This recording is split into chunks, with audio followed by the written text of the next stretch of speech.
This is the beautiful coast of California. We're in the oceanfront town of La Jolla, just north of San Diego. I'm Stephen Webb, and I read and publish books on fascinating subjects. If you're interested in the subject of ancient Lemuria and how it relates to people on the West Coast and elsewhere today, I've got some perfect beach reading for you. Looking out over the Pacific Ocean here with the sunlight on the water, it seems as though there's a spiritual detective story unfolding here.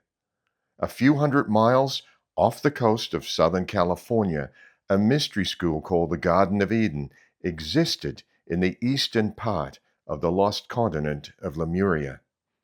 In our first episode, we looked at how and why Lemuria was lost and the eventual permanent fate of the culprits, the Luciferians. They were given ample opportunity, many lifetimes, to bend the knee and redeem themselves through service to humanity.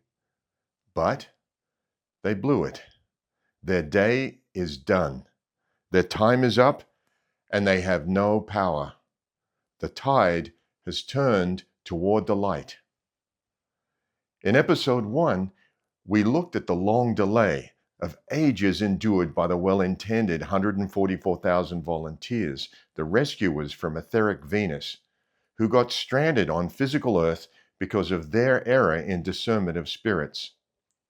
That error can be transmuted if only they knew. As Earth moves gently onward and upward in vibration during the next 2,000 years, our concern in this mystery is, how will the majority of the 144,000 and many other volunteers know that their original purpose in this assignment on Earth is yet to be fulfilled? If we look at the original purpose of the Garden of Eden on Lemuria, to restore civilization from cavemen to sons and daughters of God, what stands out is that Eden was not an ordinary school as we understand schools. We can take our first clue about the curriculum of Eden from the original volunteer himself, Sanat Kumara.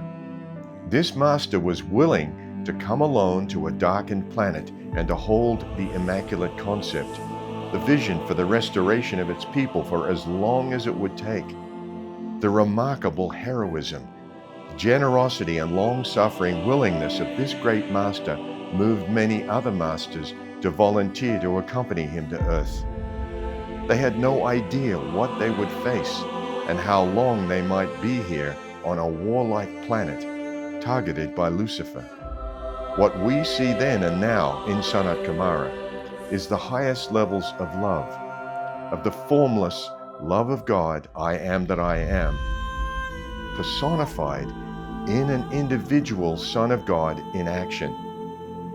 We see the same divine love in Sanat Kumara's spiritual lineage, the volunteers he still calls his sons and daughters: Gautama, Maitreya, Moses, Abraham, Confucius, Krishna, Kuan Yin, Mary, and Jesus, and many others we might describe as saints, east and west.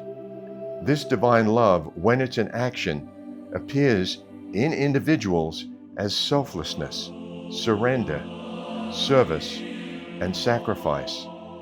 These 4 behaviors of divine love in action were at the core of the curriculum in the original Garden of Eden, and it's why we can't think of Eden as an ordinary school. It was a university of the Spirit to prepare people of heaven for the density of earth. Maitreya, as the head master of Eden, coached these qualities of love along with the rules about the spiritual fruit, or formless qualities of God, that were the actual curriculum the volunteers needed to master. The learning process was spherical, meaning all the complementary qualities of God needed to be exercised simultaneously. For example, all 12 lines on a clock are essential components and should be considered equally for the clock to be of practical use. Take that 2-dimensional example to the 3rd and 4th dimensions, and you have to have it together to be a co-creator with God. And yet, the expansion of spherical learning had to proceed at a pace where each pupil could prove their mastery by testing before proceeding to a more complex outcome. All of this was in alignment with the will of God for the perfect manifestation of a desired alchemy. It was likely that the volunteers already had some awareness that the four core attributes of love, as selflessness, surrender, service, and sacrifice, could be inverted by free will as selfishness, arrogance, aggrandizement, and greed. They knew this as theory, but you can see how dangerous it could be for pupils to speculate or experiment with these inversions when this is exactly what caused the ruin of the fourth root race they came to rescue. And so that free will option, the temptation of curiosity about inverting virtue, was a factor that Maitreya had mastered, but his pupils had not. Therefore, the inversions were understandably off limits, as the fruit on the tree at the center of the garden that could not be indulged by the unprepared. The would-be restorers of civilization were trained in stages of the Edenic curriculum to visualize and manifest practical solutions for humanity who had lost the foundational arts of agriculture, irrigation, transportation, and housing, among other things. That was the easy part. The difficult part was transmuting the real fears, doubts, suspicions, and rivalries that humanity had accumulated from thousands of years under the cruelty of the fallen angels. The curriculum had to prepare the volunteers for these worldly behaviors, unknown in the etheric, while at the same time providing practical improvements so humanity would gravitate to the light and have the strength to withstand the destructive counterpoise of the fallen warlords. There are, of course, Lemurian parallels with our own recent recorded history. We're going to take a peek inside one basic aspect of the Edenic curriculum, touching on the lightning flash of divine creativity. This amazing understanding of the practical use of the tree of life resurfaced hundreds of years ago in the Jewish mystical teachings of the Kabbalists. This is Kabbalah, Key to Your Inner Power. It's an introduction to explain how God gives his sons and daughters creative power, with a caveat. The caveat is that advanced creative capability is guarded by our Christ conscience and our elder spiritual brothers and sisters, teachers like Maitreya and Jesus, who have become one with the Word or the Christ. They have no guile, no selfishness, no shadow of turning, and have proven themselves over eons of service to mankind. They are loving, encouraging teachers, but firm about adherence to cosmic law for good reason. In Genesis, Maitreya, or kindness, is described as the Lord God, but he walks through the gardens and is very personal and conversational with Adam on a first-name basis. Even though there is a spiritual hierarchy beneath Maitreya and above him, he is God's chosen representative in authority for that situation. All ascended masters have assigned roles of authority under divine law. They have seen every nuance of self-justification in us, and they will patiently wait in a higher octave until we're ready to pass the tests of discernment that were failed in the Garden of Eden. When the pupil is ready, the teacher appears. So what did the tree of life look like at the center of the Garden of Eden, and why was it forbidden? Let's look at this chart from page 67 in Kabbalah. You can see it's not a literal apple tree. The 10 circles, known as Sephirot in ancient Hebrew, are two-dimensional representations of the vibrational frequencies of the formless divine qualities necessary for the creation of cosmos and of man. In its simplest form, the creative process can be described as a tree in geometric shape, but it can also be superimposed over the body of mankind as a portrait or blueprint of God's virtues within man, as seen on subsequent pages and on Kabbalah's front cover. This is the archetypal man, Adam Kadmon. The lines moving away from the Sphirot at the top, zigzagging to the bottom, represent a divine current, the sequential process of creation, like a lightning flash, beginning in the highest frequencies of formlessness and eventually densifying or decreasing in vibrational frequency to become crystallized as atoms in material form. But there's a vital dynamism hidden within the symmetry. For example, the Sphira Hesed, meaning love and mercy, on the right, is described as expansive. The divine flash of creation flows through Hesed, or expansive mercy, toward the constrictive Sphira, Gevura, the qualities of justice and judgment. From there, the flash goes to Tiferet, the harmonizing Christ discrimination of compassion, balancing the divine use of mercy and judgment, or when to apply a balance of the spirit of the law or the letter of the law. This depiction of the divine creative process flowing through descending frequencies and expansive and constrictive qualities may seem beyond our comprehension for the moment, but Mrs. Prophet summarizes the Jewish scholar Ze'ev ben Shimon Halevi for a more approachable explanation of the lightning flash of creation. On page 68 of Kabbalah, she describes the divine creative process from the top through the example of an author writing a book. Let's follow the flash from the Sphira Keter at the top. Mrs. Prophet writes, Keter, crown, is the creative principle or desire. The idea itself is conceived in Chokhmah, wisdom, but it is still formless. In Binah, understanding, the idea takes conceptual shape. The author decides, for instance, to write a book rather than a play or a short story that will center on a certain theme. This idea may be held in mind for years, but through da'at, knowledge, it becomes focused. At the point of hesed, love and mercy, the writer begins an outline of the creative ideas that have been forming in him.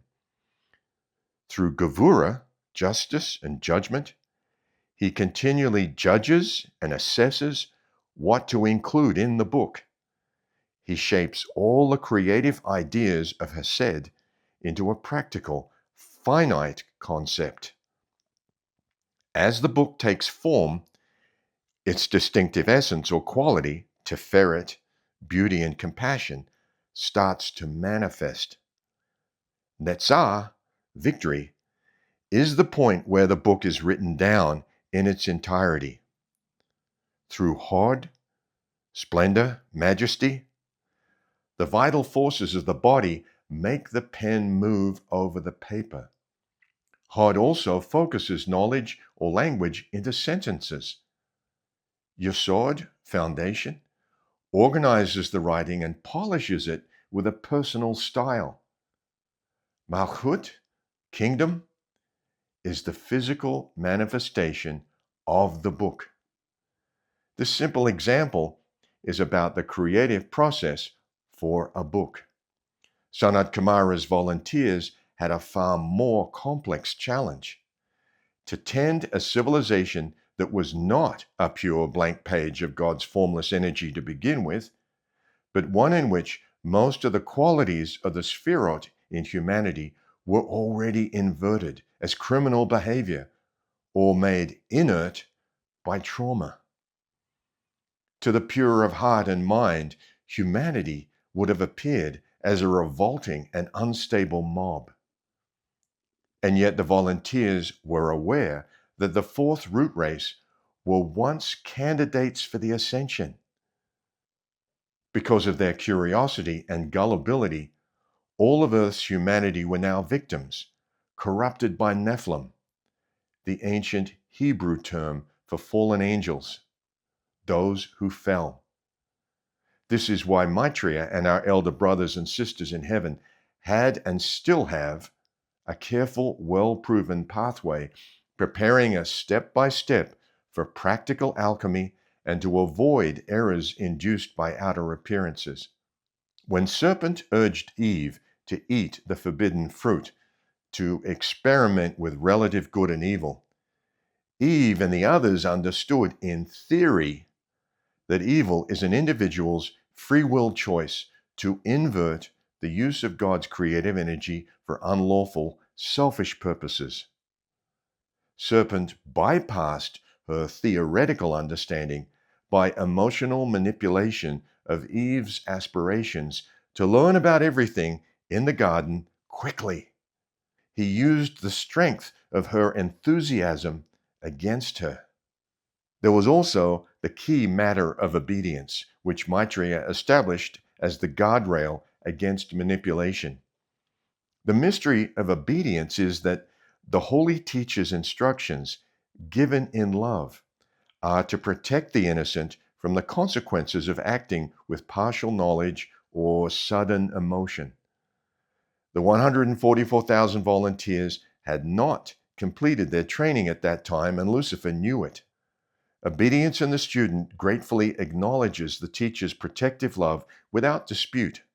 Serpent's artful temptation was calculated to confuse, to excite, and to usurp or bypass Maitreya's careful, sequential pathway of preparation for everyone in Eden. When Serpent said, "Thou shalt not surely die," he was subtly equivocating over Maitreya's warning. Serpent's inference injected doubt, subtly contradicting Maitreya. Then, when Serpent said, in effect, "If you know good and evil, you be like gods," he was breaking the trust and love between apprentice and master and projecting anarchy as the exciting alternate outcome.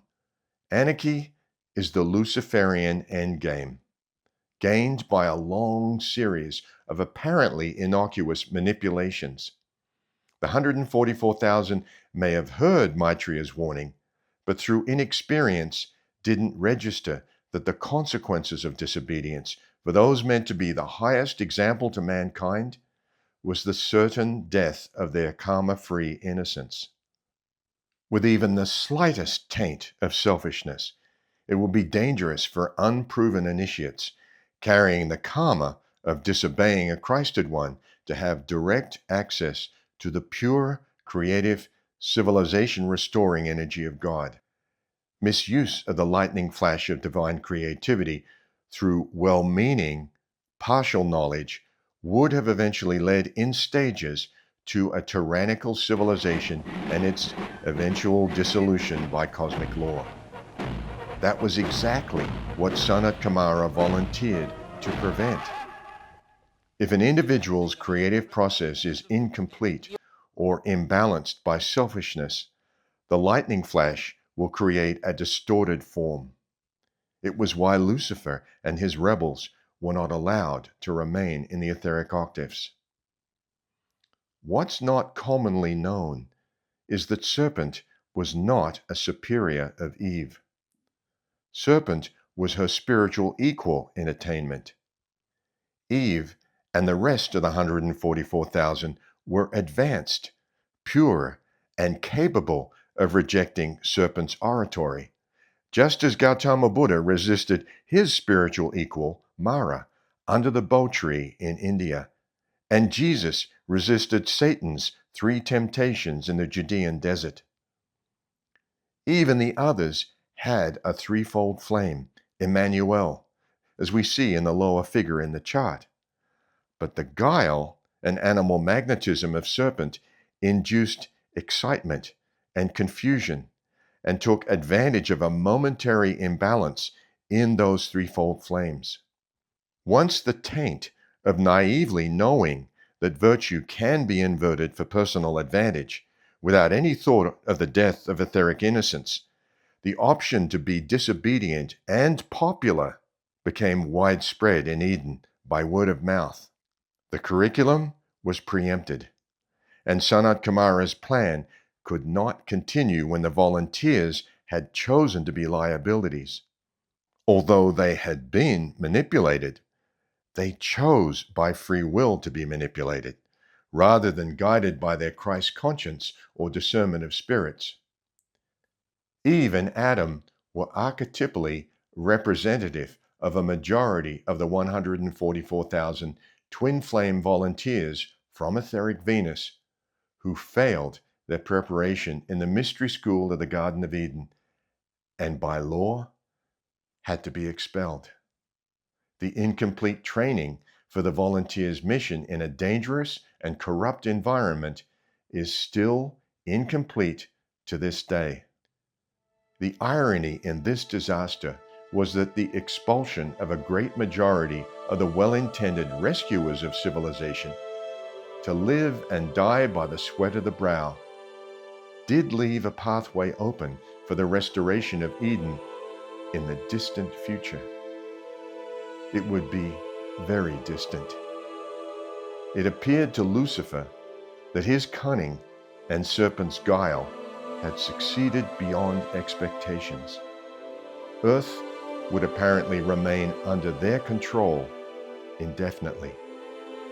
And yet, all they had bought with their deception was time.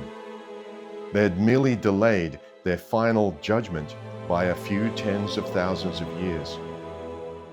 Lucifer dismissed the fact that a remnant of Eden's students were unmoved by the temptation of disobedience and found seclusion in high places far away from Lemuria.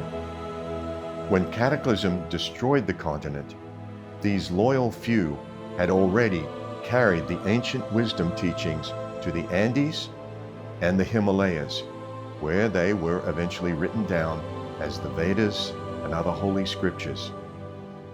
Still, the setbacks in Lemuria and again in Atlantis thousands of years later resulted in complete reboots of Nephilim-controlled civilization through the agency of Cataclysm. 2,000 feet high tsunamis tore apart the coastal colonies of Lemuria all around the Pacific. Sanat Kumara and those closest to him retreated to the etheric levels of Earth, and fallen humanity, now including the 144,000 former Venusians, faced thousands of years of short-lived nomadic incarnations before the beginnings of the current known civilization in China and Mesopotamia. The succession of rival Nephilim empires ruled our history and our religions.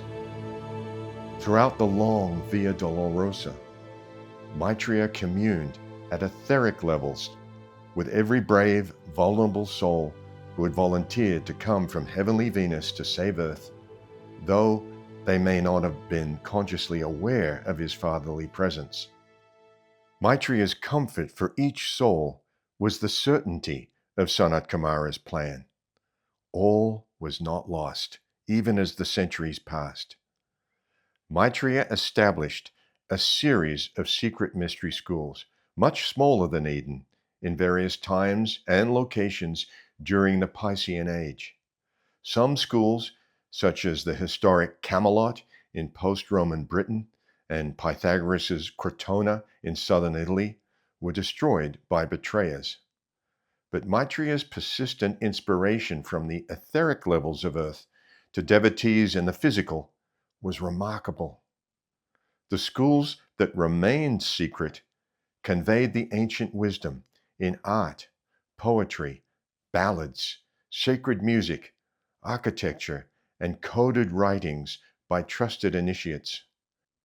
They kept safe houses in India, Persia, Egypt, and Palestine early in the Piscean Age. Then during the Dark Ages after Rome fell, the ancient wisdom migrated westward to Europe, to England, and then North America, always hidden from the Nephilim who ruled church and state. Sanat Kumara's plan looked to our time, the Aquarian Age, for several reasons. At the beginning of Pisces, Jesus prophesied through his disciple John the advent of a new Jerusalem, a holy Jerusalem. No one in the physical at that time could have known that the new Jerusalem meant a blueprint vision of a karma-free community of sons and daughters of God during a future golden age in Aquarius. This was to be the physical and spiritual venue for the 144,000 volunteers and their offspring, redeemed by service, invocation, and creativity on the continent of North America, then unknown to the rest of the world. In terms of timing, Sanat Kumara knew the long arm of cosmic law was set to purge Earth of the Nephilim in the judgment prophesied by Jesus in Revelation, spanning the last decades of Pisces and the early decades of Aquarius. But the Nephilim, with what was left of their once great attainment, also knew that this bridge across the two ages meant their final judgment, that after thousands of squandered incarnations, it would be the actual end of time and opportunity for them. They would attempt to preempt it, as they had done in the Garden of Eden, to buy more time and control of humanity through war. Jesus foresaw a time of trouble at the end of the age of Pisces, such as had never been seen. The threat of something as horrific as global nuclear war in the second half of the 20th century could not have been explained in the vocabulary of Roman times. The prophecy is simply a projection of karmic return without mitigation.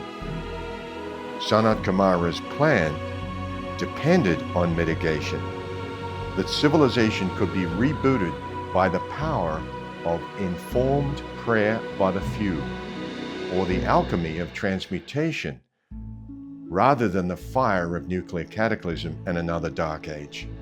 Transmutation means to change something ordinary into a higher form. The plan required a window of opportunity for Maitreya to open a new Garden of Eden in the New Jerusalem, where a loyal remnant would invoke the transmutation of a token portion of world karma. The timing for opening the new mystery school needed to occur during the decades of the Cold War, a time of mutually assured destruction of hundreds of millions by nuclear firestorm and starvation of the survivors. If civilization could survive the period of the judgment without nuclear war at the end of Pisces, the Luciferians' control of civilization would be broken. The following decades would be messy and tense as the remaining Luciferians sought to create a one-world government to control every nation on Earth.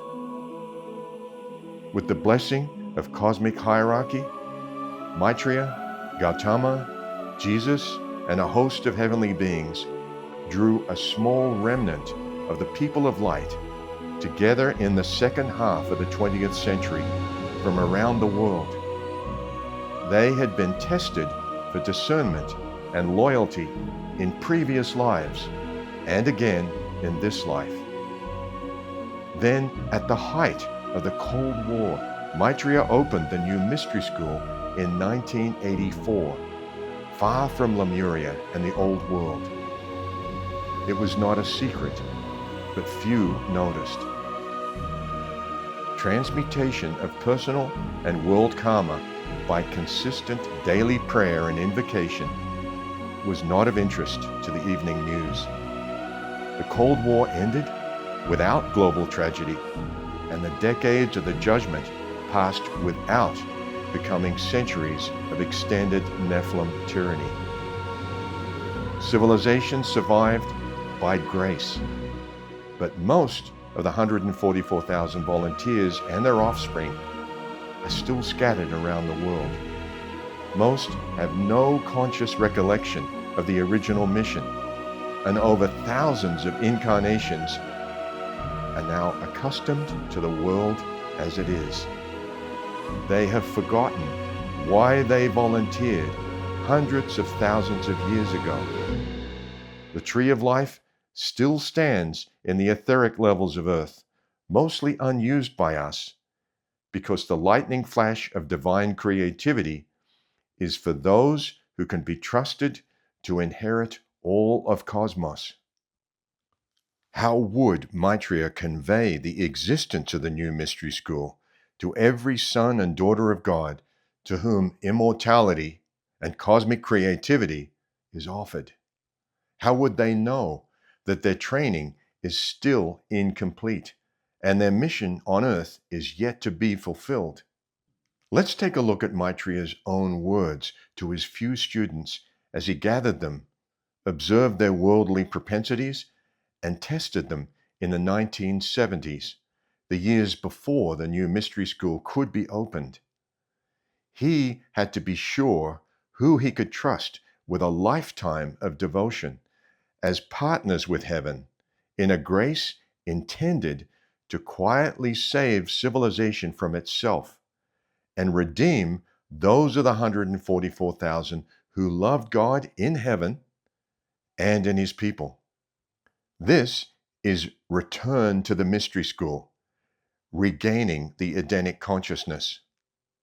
Maitreya's coaching, disciplining, and encouraging words are conveyed in the Holy Spirit through his messenger, Elizabeth Clare Prophet, here in print. The words, concepts, and holy principles could not have been imagined by anyone in our world. Here's an eye-opening example of the Master's encouragement. I am Maitreya. I stand before you in the fullness of my stature. As I confirm myself to your inner eye as the personification of God, I open the door for you to stand upon the platform of life as the personification of the Christ, to be the open door for that self-same realization in all humanity. I have shared my communion cup of love. I have filled your beggar's bowl. And therefore, you are no longer the beggar in life, but the inheritor, the joint heir with the universal Christ. And this example about long-term planning needed to complete the mission.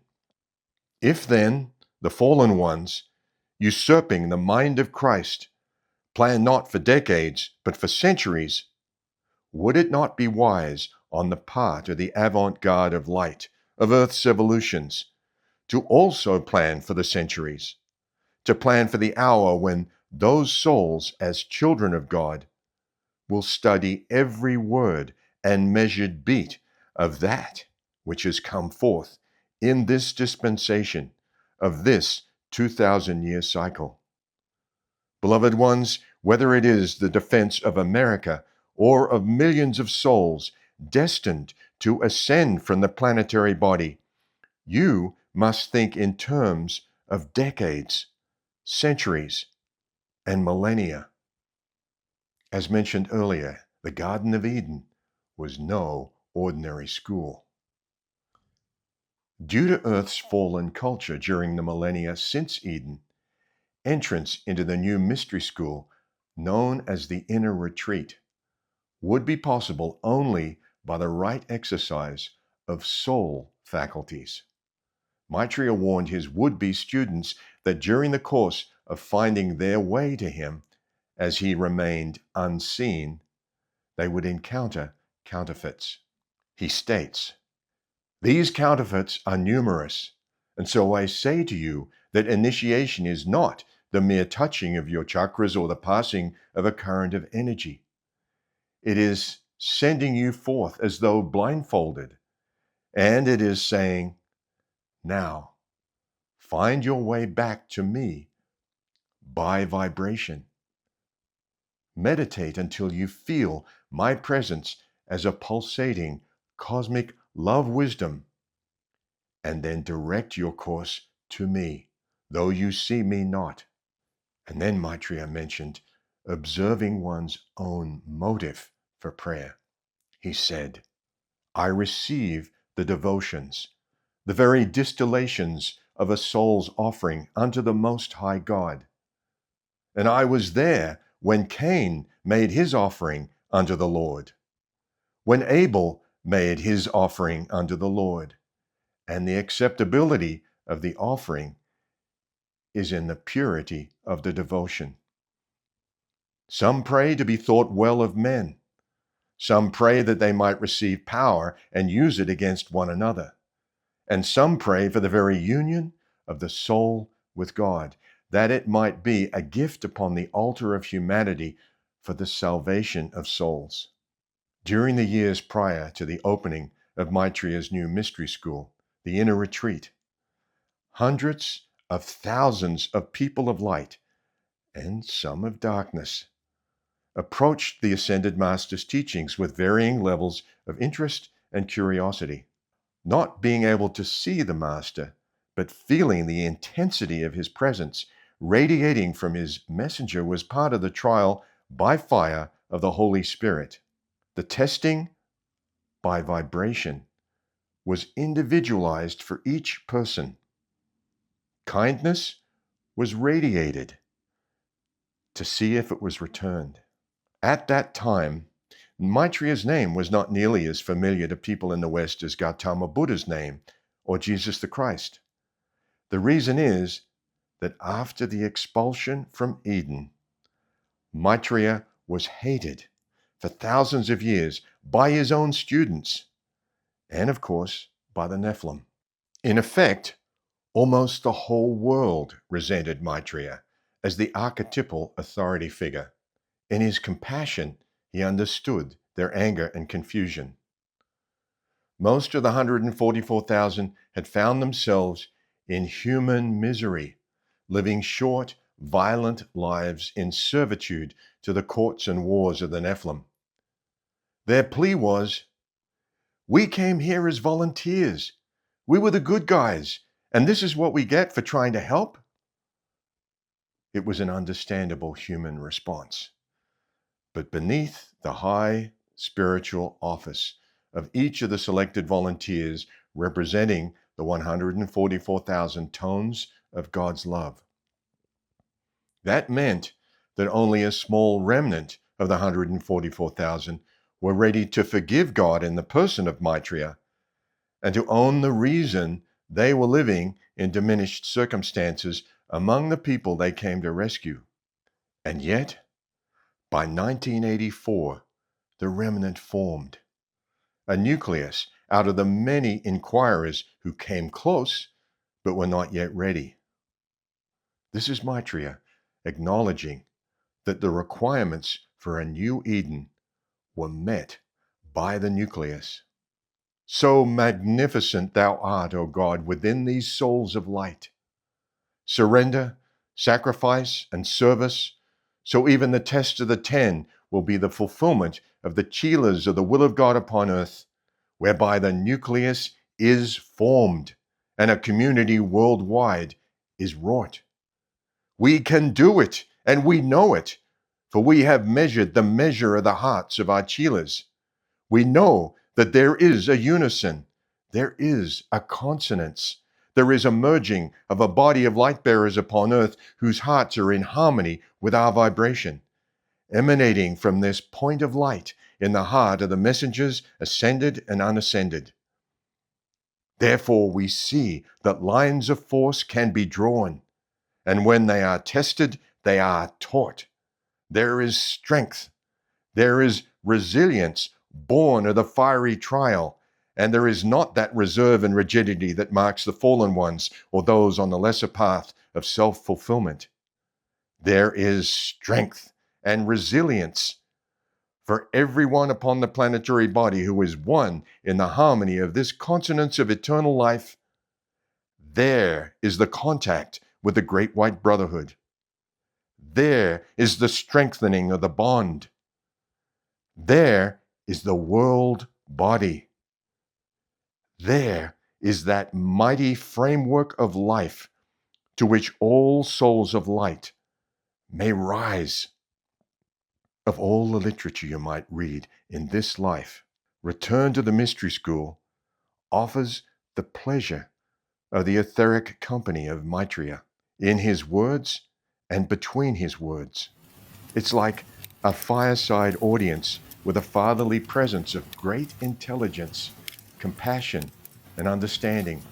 He's aware of what your soul has endured over these many lifetimes and offers comfort, reassurance, and your old assignment renewed.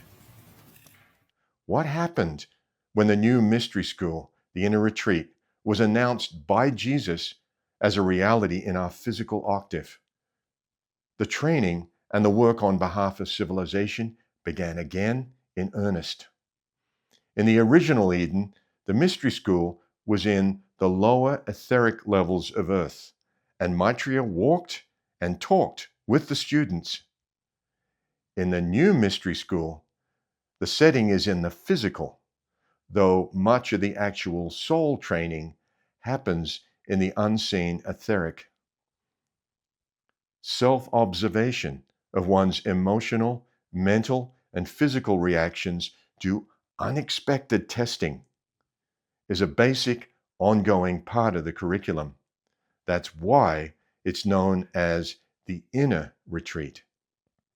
For those successive generations who follow the pioneers of the inner retreat, Maitreya's training for his students is recorded in print and video, again, within his words, between his words, and in his presence. This is Teachings from the Mystery School, the Maitreya Discourses. These are the Master's guidelines to the spoken and unspoken curriculum. Maitreya was Jesus' teacher. Whenever Jesus mentioned "my Father" in the New Testament, he was speaking about being in the unseen presence of Maitreya and speaking for Maitreya, as above in the etheric, so below in the physical. Jesus represented the divine authority for the Garden of Eden to those of the 144,000 who had incarnated in Palestine for the new dispensation of Pisces. How was Jesus able to do this? By perpetual attunement with Maitreya's vibration of love wisdom.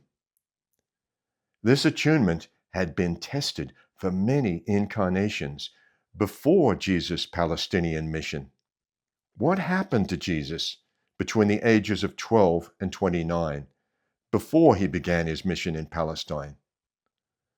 Jesus, at age 12, told his biological parents, Mary and Joseph, after they found him talking with the learned men in the temple, "Don't you know? I must be about my Father's business." Joseph and Mary were understandably astonished, but Jesus had already felt the vibration of Maitreya, and during his teens, Jesus responded to Maitreya's inner call, "Come and find me." That meant some serious travel for a teen, from Palestine through Persia and India to Kashmir, Nepal, Tibet, and back again. Jesus met Maitreya along the way many times over those 16 years in the person of other people who instructed him by their actions and reactions.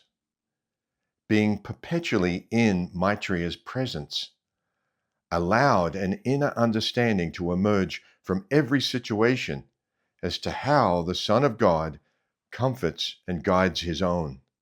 And so it's fitting that in the first chapter of Teachings from the Mystery School, Jesus speaks for Maitreya to us again. The chapter heading tells us what the whole purpose of the mystery school is: Christhood, present attainment, and the goal. Jesus reached the goal long ago and is saying, you are here in your present karmic situation. Look up and see the way for you to go. He urges us to self-assessment, to see the gap between what could be and where we are in this moment.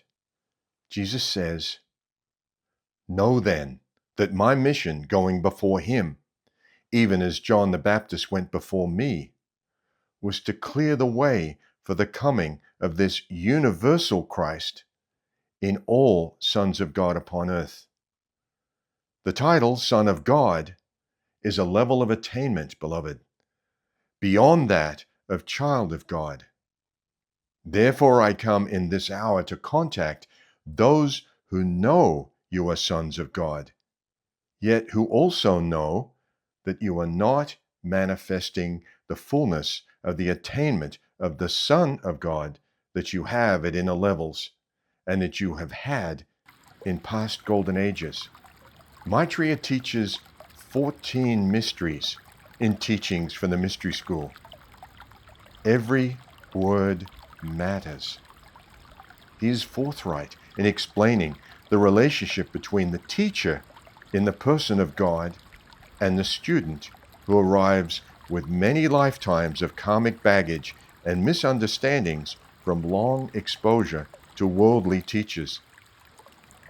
These 14 mysteries are for the serious-minded who realize there is a lesser path of worldly success and the accelerated path of perceptive sensitivity to the teacher's lead. If the goal is the return to the Edenic consciousness of Christhood, setting aside what was once important to the student in the world and taking up a new set of lifestyle standards applies perpetually to every thought, word, and action. These standards were the acceptable offering, the norm for the 144,000 volunteers so long ago. What was lost can be restored by choosing what you value most and committing to it, knowing you have a personal teacher who is kind, but firm and perpetually committed to you. It's deeply touching to hear helpful tips about the inner retreat from another brother on the path who you might know from history as St. Francis of Assisi. He ascended into his Christhood in the late 19th century and is now known as the Ascended Master Kuthumi. You might think of our elder brother as a highly experienced and capable teaching assistant at the ascended level, a world teacher. Kuthumi says, thus, I come, the joyful student, to announce to you the most precious dispensation which comes from Maitreya, placed upon me by him with all diligence, and the same concern for the step-up of your lives. This dispensation is my assignment to work with each one of you individually for your physical health and for the healing of your psychology, that we might swiftly get to the very cause and core of physical as well as spiritual and emotional conditions, that there be no more setbacks or indulgences, and surely not 2 steps forward and 1 step back.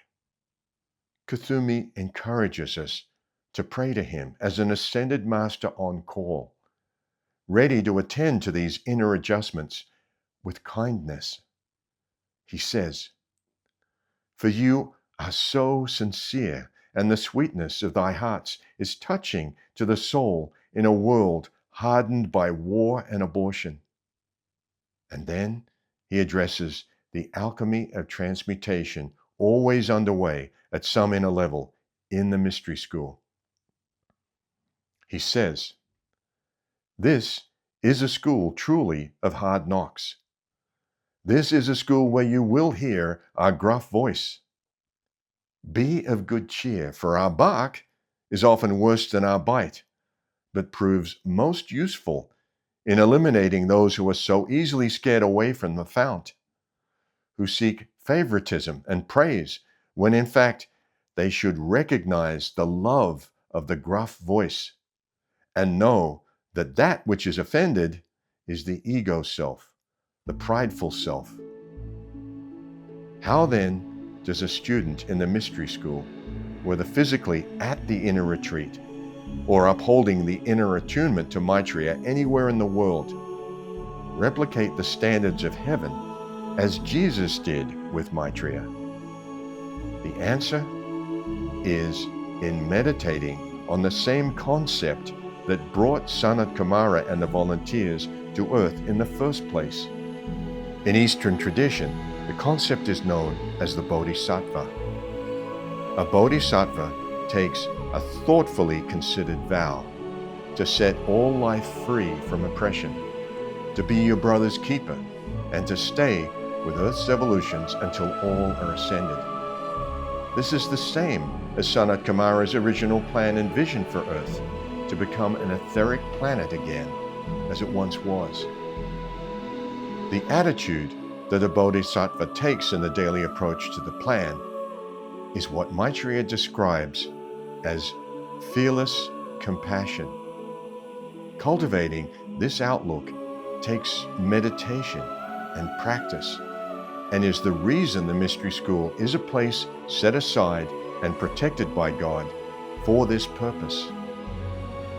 Maitreya reminds us that kindness is the key, and that the laughter of God is the consuming of all unrealities. Think about the laughter of God, as in God having the last laugh. Centuries of time and effort by many masters and angels went into the preparation, gathering, and selecting of the pioneers of the new mystery school, including lessons learned from the hard knocks of Eden and the Piscean Age. That effort created a physical platform for the decades of ongoing devotional invocations and decrees from the pioneers. One verse from Revelation explains it all.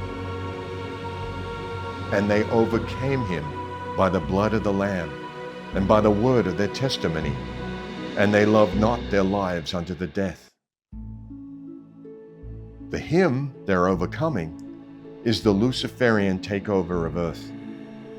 The blood of the Lamb is the spiritual essence and sacrifice of Sanat Kumara and the Bodhisattvas in heaven. And the testimony means the invocations of the pioneers who set aside their worldly lives, because this victory is more important than anything in the world. It still is, because the complete victory will eventually arrive along with God's laughter when all of the 144,000 volunteers return and graduate from the new mystery school. Word of mouth will reach each one, and then they will remember they came here to define the golden rule for humanity.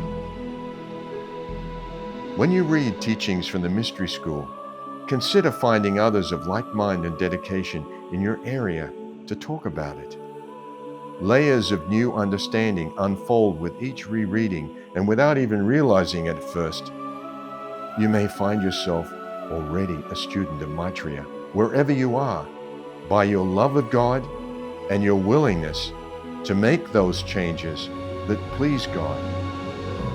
Being an inner student, part of Maitreya's mystery school for Aquarius, means a perpetual curriculum of positive changes under God's guidance. There's a difference between the repetitious roundabout of worldly effects on your life and the upward spiral of returning to the Edenic consciousness gently, transmuting layers of old karma and baggage, all of which has to go at some time anyway. You can't take that karma to your ascension. Teachings from the mystery school simply confirms that there's a fast track to becoming karma free, and that you have reliable friends in high places to help you get there. There are moments on this path where you break through an old barrier of anxiety, fear, or resentment into a sudden sense of relief, freedom, and gratitude. And you savor those amazing moments of a peace that passes understanding. Savor them. You take a breath, and then, being brave, you commit to breaking through the next self-imposed barrier and the next.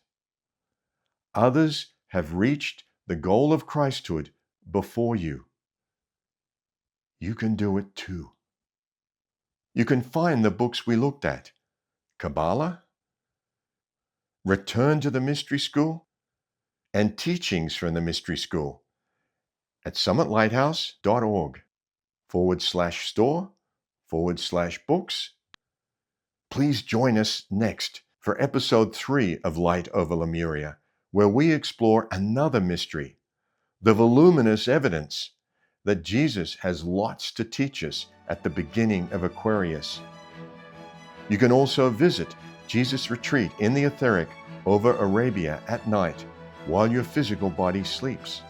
Come with us in episode 2 of Touring Heaven on any audio podcast hub, or go to ascendedmasterspiritualretreats.org. And you can also visit Maitriya's retreat in the etheric over Tianjin, China, and in the Himalayas in episode 14 of Touring Heaven. Thank you for spending time with me here on a beach near where the original Eden was, hearing all this history, taking notes on these great books, and wondering what it means to be alive on Earth at this time when the tide of civilization is gradually turning towards a golden age, perpetually self-transcending.